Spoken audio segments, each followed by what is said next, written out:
One of today's great minds, who also happens to be a very dear friend of mine, once told me, and I quote, "I am being completely sincere when I tell you that stasis and consistency are a dream for me now.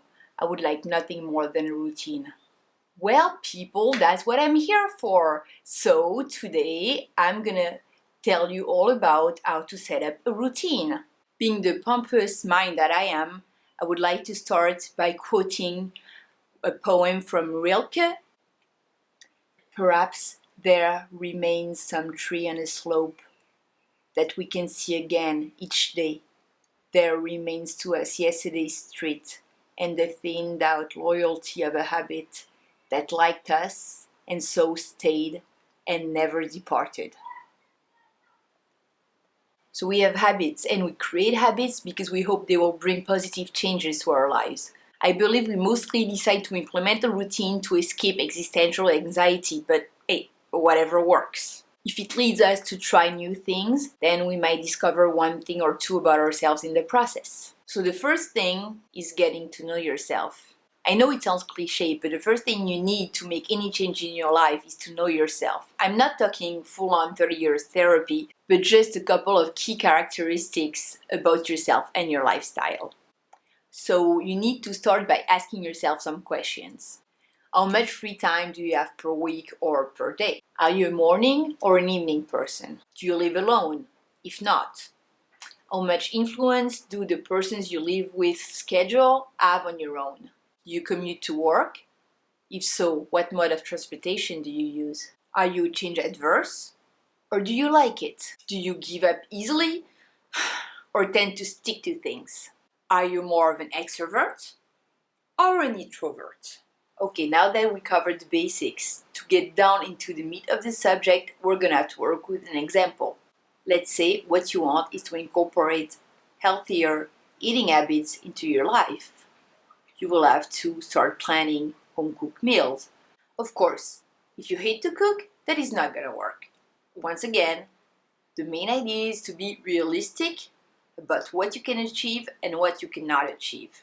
So I'll give you an example on how to work on meal planning. Let's say you do your grocery shopping on Sunday morning. First thing is that when you wake up, before going to the market, you crack open a big cookbook.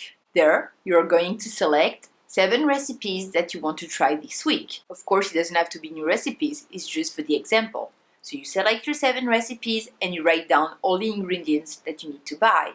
Then, the next step to make it easier for you to have home-cooked meals every night is to assess if there are things that will take a long time to do and that maybe you will not feel like cooking in the evening and that you can prepare in advance during the weekend. For instance, you can prepare sauce, you can cook veggies that then you can reheat. Anything that you can prepare in advance to make it easier for you to have fresh food on your table every evening, just go for it. Another example, you want to be more active. You can maybe choose a new transportation mode to go to work every day. If you're lucky enough to not live too far away from your work, why not trying to bike? Or even if you're too far to bike and you take the subway, maybe you can just try to get off 1 or 2 stops before and walk the rest of the way. If you really want to get into sport, but you know that you're more of an extrovert than an introvert, and also that you tend to give up easily on things, instead of telling yourself that you are going to jog on your own 3 times a week, maybe you should try either a group activity or to have a friend to come with you to train. That will make it easier for you to feel motivated, and also you won't be as prone to quitting because you know that you are working with a team. Consistency is the key, so you'll get much better results adding one thing at a time and trying to stick to it for a month before adding something else. No matter how carefully you plan, no trick will give you a 48-hour day. If you're not being realistic, you will soon be overwhelmed and give up. Good planning does not require that many tools. I am more of a pen and paper girl myself, but you only have to go to the productivity page in the App Store to see all the softwares dedicated to it. I would say that for good planning, all you need are 3 or maybe 4 things. First off, you need a calendar.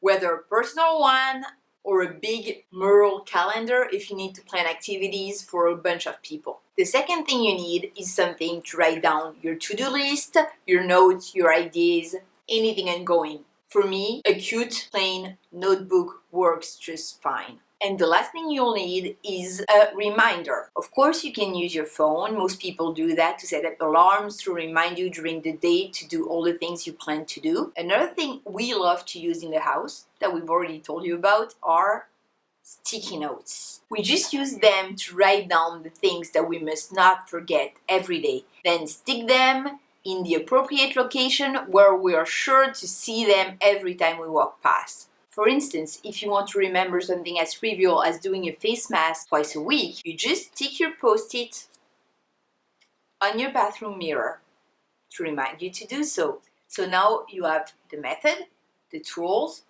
The last thing you need is accountability. We all tend to slack once in a while, and it's hard to keep motivated to do things when all you want is to watch YouTube videos. Either you're lucky enough to live with someone who can act as your sparring partner, or you have to rely on a good old trick like the swear jar. The idea behind it is that you really have to feel responsible for what you told yourself that you would do.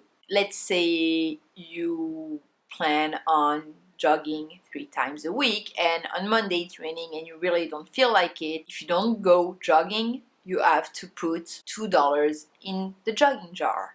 Obviously, you're not supposed to keep the money in the jar for yourself. That would totally defeat the purpose. The best idea, in my opinion, is to allocate that money to a charity that is important to you. So not only does it motivate you to do what you said you would do, but also you feel good because in the end, even if you fail, you will be making a good action. So how do we go from existential anxiety to mundane daily planning, you might ask? I know things might be different for everyone, and my husband actually strongly disagrees with me on this subject. I'm someone who can very easily suffer from anxiety and spend a lot of time wondering about the meaning of life. And I know that for me, setting up a routine has helped me a lot, getting a sense of security and purpose. So that's all for today. I hope that video has been helpful in any shape or form. If you have tips or tricks to help you with your routine, please share them with me in the comments. Also, I was thinking about starting some kind of advice column video series. So if there's any subject you'd like me to cover, please let me know. Thank you for watching, and until next time, bye bye YouTube!